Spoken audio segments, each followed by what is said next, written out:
Cette vidéo fait suite à un problème typique de stéchiométrie qui a été résolu dans une vidéo précédente. N'hésitez pas à aller la visionner parce que vous ne comprendrez peut-être pas où je m'en vais ici. Donc, on est dans la deuxième partie de ce type de problème-là. Et quelle masse reste-t-il du réactif en excès? Parce que là, on a calculé la masse de produit. Préalablement, on avait déterminé que le réactif limitant était N2O. Quelle est la masse du réactif en excès? Le réactif en excès, c'est celui qui n'est pas limitant. Donc, si N2O était le limitant, le réactif en excès, ça va être H2O. On cherche donc quelle masse de H2O reste-t-il à la fin de la réaction? Mais oui, c'est normal qu'il y ait une masse de H2O qui reste, parce que le réactif limitant, lui, ce qu'il fait, c'est qu'il réagit au complet. Il n'y en a plus à la fin, donc la masse de N2O à la fin de la réaction, c'est 0. Mais l'autre réactif qui est en excès, il y en avait trop. Il n'a pas réagi au complet, donc il en reste. Il en reste combien? Voici la question. Alors, on va le traiter d'une manière typique des problèmes de stéchiométrie, donc une manière un peu différente de le faire que par analyse dimensionnelle comme tantôt. Donc, ça peut vous donner une autre manière de fonctionner. Avec un tableau très typique de stéchiométrie, le tableau IRF. I pour la situation initiale, R pour la réaction et F pour la situation finale. Mais faites attention, c'est un problème de stéchiométrie et quand on est dans un tableau de stéchiométrie, il faut avoir des nombres de moles. Ça doit être des quantités qui sont ici, pas des masses. Et là, le problème est en masse. Donc, il faut d'abord, avant de commencer à remplir le tableau, convertir les grammes en moles. Vous pouvez le convertir par analyse dimensionnelle, par produit croisé ou avec la fameuse équation N est égal à petit m sur grand M, où N est la quantité, petit m la masse et grand M la masse molaire. Donc, pour le faire, c'est assez simple. On prend les masses de réactifs. Là, ça, c'était pour le N2O. Pour le N2O, au départ, on avait 4,50 grammes. Et avec sa masse molaire, on sait que 4,50 grammes, où est-il? 0,102 mol. Pour le H2O, on avait dans le problème au départ 4 grammes. 4 grammes de H2O, ce qui correspond pour le H2O à 0,222 mol. Pour le nombre de moles de produit, il n'y en a pas au départ. Donc, on peut utiliser ça, ces données-là, comme étant les données de départ de notre problème.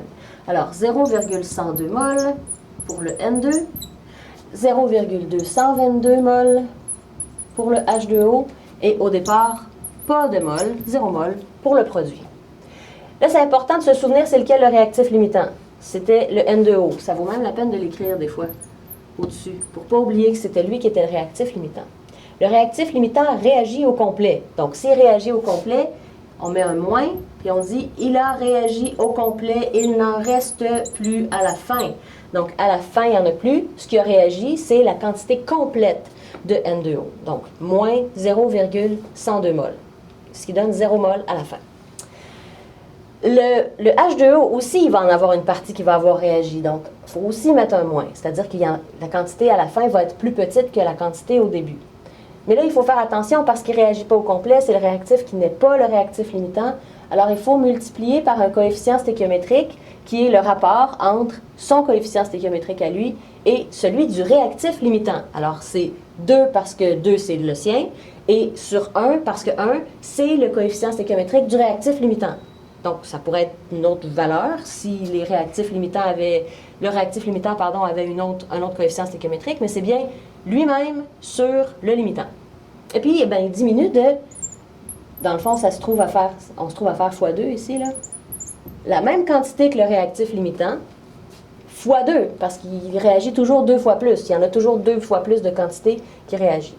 Mais la quantité qui est ici, c'est la quantité du réactif limitant, c'est ça qui est important.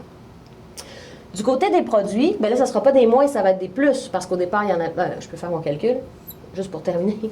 Moins 0,222 moins 2 fois 0,102, ça donne 0,0176 mol. Il n'en reste pas beaucoup, là. Il n'en reste pas beaucoup. J'aurais pas besoin d'aller au produit, parce que la question parle du réactif, mais je vais le faire quand même, juste pour vous montrer comment compléter un tableau au complet. Donc, comme je disais, le produit, lui, il va en apparaître. Il ne va pas en apparaître, il va en être formé chimiquement. Donc, on met un plus. On met un plus, puis là, on va multiplier par un coefficient qui va être de son coefficient stéchiométrique à lui, divisé par le coefficient stéchiométrique du réactif limitant. Bon, là, c'est encore plate, là, c'est encore 1 sur 1. Donc, ça ne serait pas utile de l'écrire, mais ça vaut la peine quand même d'y penser. Il y a toujours ce quotient-là qui est au réactif et au produit qui ne sont pas le limitant. Le limitant, il y en a juste un, c'est toujours lui. C'est toujours celui-là qui n'a pas de quotient au début. Et puis là, ça va être 0,102 encore. Et là, au final, le produit qui n'en avait pas au départ, ben, on en a formé 0,102 mol. Mais comme je vous disais, je n'avais pas besoin de cette valeur-là.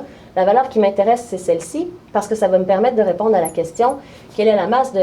pardon, cette question-là ici. Ici.